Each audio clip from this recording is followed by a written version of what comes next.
First postulate is the microorganism must be found in abundance in all organisms suffering from the disease, but should not be found in healthy organisms. Pretty common sense. Number two, the microorganism must be isolated from a diseased organism or a person and grown in a pure culture. Three, the cultured microorganism should cause disease when introduced into a healthy organism. So once you've isolated it from a sick person and purified it, then you can put it into a healthy person and cause the same disease. And fourth, you must be able to re-isolate that organism from the person that you made sick.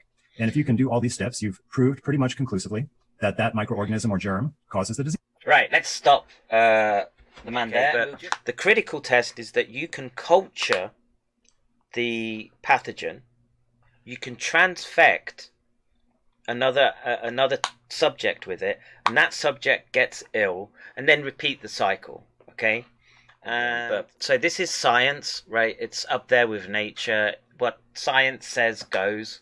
Okay.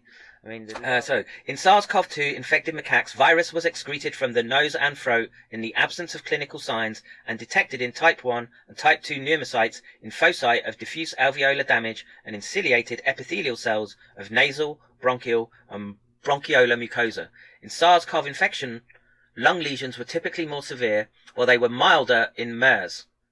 Where virus was detected mainly in type 2 pneumocytes, these data show that SARS-CoV-2 causes COVID-19-like diseases in macaques and provides a new model to test prevent therapeutic strategies. That there is the end of it, right?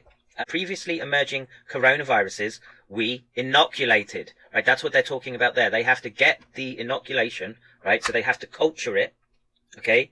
And then put it into the test animal. Okay, so they've managed to get a culture of the organism of SARS-CoV-2 and then put it into not another human. The gold standard is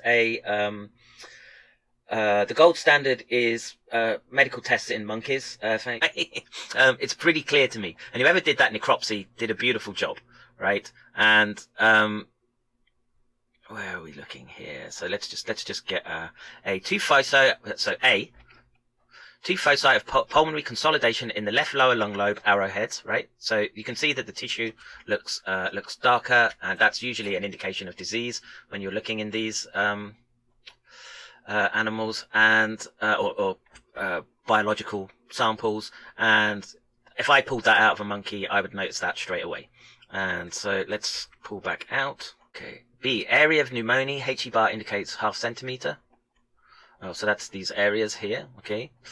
Edema fluid in alveolar lumina, HE bar indicates 25 micrometers, okay. Well, so I'm guessing these are the sort of fluid-filled areas.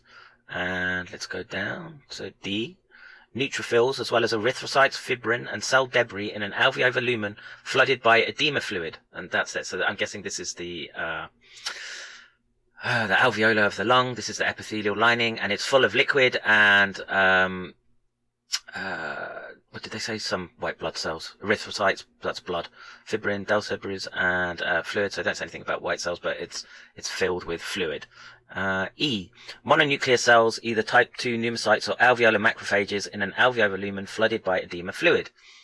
Yeah, that makes sense to me. So I'm guessing these are the mononuclear cells here, and this is the alveolus, and this is the epidermis, and this is the fluid, right? There shouldn't be that space there. So so you can see the coloration, right? So that means positive identification for the SARS-CoV-2 virus because the antigen has binded to it, right? And that is a done and dusted scientific study. So I came across this article that some of my viewers sent me, and it claims that Koch's postulates have been fulfilled for the SARS virus. Yes, they have. This was published back in 2003 in Nature, which is one of the most prestigious scientific journals. It is. And this is really important to point out because I have been saying. And let's get something straight. I encourage you to go and check Dr. Kaufman's expertise and publication record because he has nothing. He's not qualified to speak about these issues. Well, obviously, I never really looked very carefully into viruses until pretty recently.